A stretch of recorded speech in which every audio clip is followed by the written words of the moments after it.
Good morning, children. Today we'll start new chapter in class 8 chemistry, that is language of chemistry. We all know chemistry is a subject, all of you know, and this chemistry means it is the study of all the chemical reactions. So basic things we'll study in the chemistry, like the chemistry starts with the atom. We have all studied about the matter, about the atom, about the elements. So basic things we'll study in the language of chemistry because there are so many compounds, elements which are having important uses in our daily life, in chemical industries also. So in this chapter we'll deal with the basic concept of the chemistry and why we study about the chemistry. So before studying all this, we should know that these are some rules for the there are so many elements in the earth, and in the chemistry we study about their symbols, chemical symbols. What is actually the chemical symbol? Chemical symbol is the short representation of an element. Whenever any element is written in a short form, so that is called the chemical symbol. Like here I have written the chemical symbol of hydrogen is H. So there are some rules to write the chemical symbol of any element. So there are mainly three rules you have to follow while writing the symbol of any element. The first thing, that some elements are there whose first letter is written. First letter means like hydrogen, the first letter is H. So H will be considered as the symbol of hydrogen, and the first letter, whatever it is written, whatever the letter may be, it will be written in a capital letter. So this is the first rule you have to follow. The second is that there are some elements whose not only the first letter is used as well as the second letter or the third letter, because like hydrogen also starts with H, helium also starts with H. So here if we take hydrogen, H symbol of both hydrogen and helium, so it is not proper. So what we have to do here, in helium we take the second or the third letter. So like in helium we are taking the second letter. So the symbol of the helium will be Hg, because H is written in capital and E is written in small. This is also the rule that first letter should always be written in capital and the second or the third letter, if we are using in the symbol, that should be written in the small letter. So now the next rule or next element, or we can say there are some elements in the earth whose symbols are written with their Latin name. There are some Latin names also of some symbols, not all. Here I have mentioned 2 or 3, like sodium. Sodium, the Latin name of sodium is natrium. So its symbol will be Na. Here Na it starts with. So here also the rule will be same followed here also, like so N will be written in capital and second letter will be written in small. In the same way, second is the potassium. Potassium, actually its Latin name is kalium. The kalium is also written, when the Latin name letter is written for, that is the K. K will be the symbol of the kalium, or the, we can say in local name it is called potassium. In the same way, gold, you all know, the gold Latin name is aurum, A-U-R-U-M. So its symbol will be A-U. So these are some of the Latin name: sodium, natrium, potassium, kalium, gold, aurum, Au. So these are some of the Latin names whose symbols are written. So there are these real rules you have to follow while writing the chemical symbol in the chemistry. Now you all know about valency. Valency is also very important if you are studying the chemistry. These are some basic terms. Valency means combining capacity of an atom of an element. Combining capacity of an atom of an element means when any atom, either they lose electron or gain electron. So valency is formed by either loss of electron or by the gain of electron.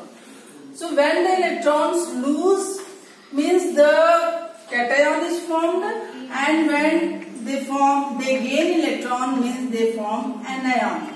So you all know metal always lose electron. That's why metals are always written as positive. They have positive valency, and non-metals always gain electron, so they have negative valency. Means non-metal form anion and metal form cation.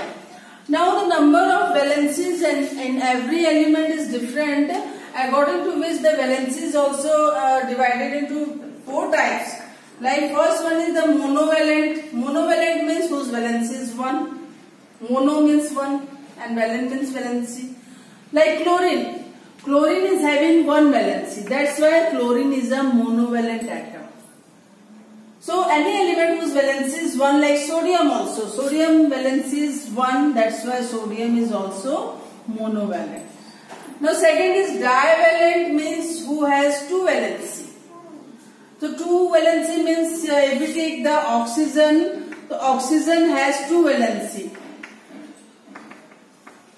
So oxygen is a divalent. Here we can take the example of oxygen. Oxygen is a divalent, and you can also derive by the atomic number all the elements, whether it is a monovalent, divalent or trivalent. Trivalent means who has 3 valency. Those atom or those element which are having 3 valency, they are called trivalent.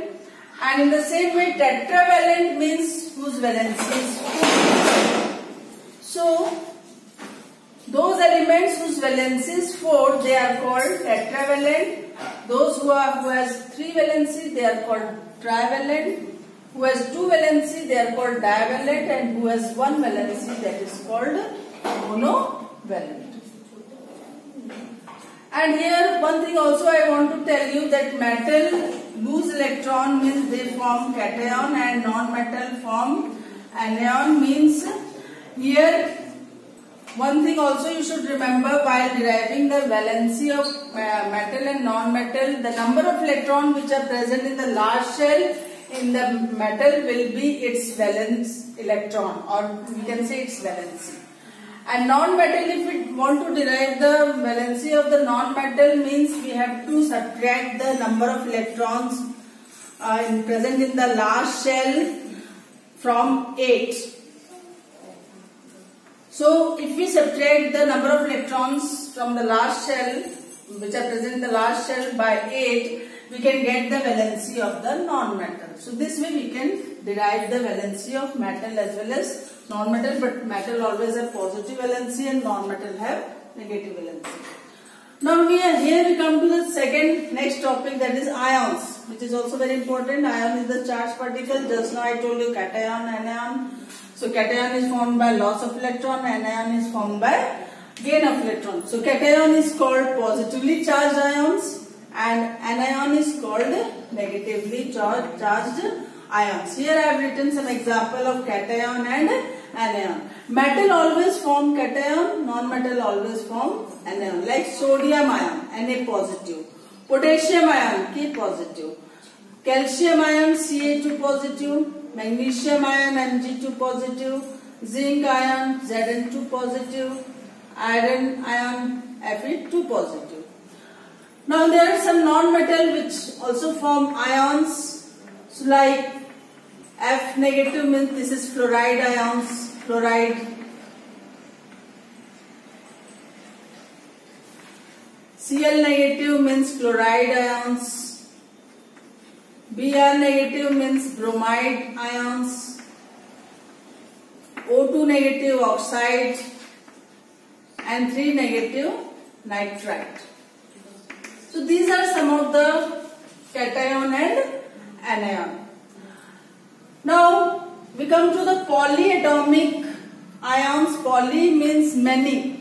Those atoms which have many ions, more than one ions, they are called polyatomic ions. Like SO4 2 negative, sulfate ions, here it can be called as sulfate ions, or sulfite ions, SO3 negative, sulfite ions, NH4 positive, ammonium ions.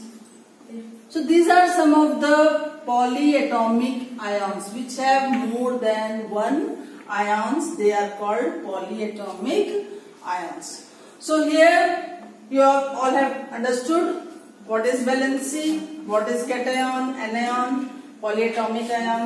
Tomorrow I will discuss about the chemical formula as well as the chemical equations. Thank you.